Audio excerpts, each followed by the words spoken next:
Hi friends, అందరికీ నమస్కారం అండి. ఈరోజు పప్పు ఎర్రగార పచ్చడిని ప్రిపేర్ చేశానండి.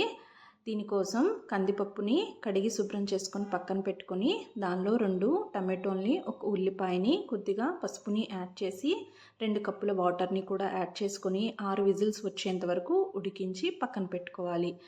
అలా ఉడికిన తర్వాత ప్రెషర్ పోయిన తర్వాత దానిలో 1 గంట వరకు ఎర్రగార పచ్చడిని యాడ్ చేసుకొని మెదిపి పక్కన పెట్టుకోవాలి.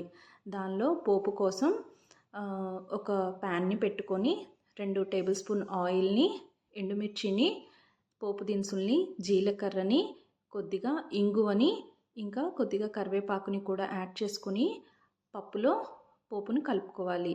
దానిలో రుచికి సరిపడినంత ఉప్పుని యాడ్ చేస్తే చాలండి. కారము, చింతపండు వేయనవసరం లేదు, పచ్చడిలో ఉంటుంది కాబట్టి.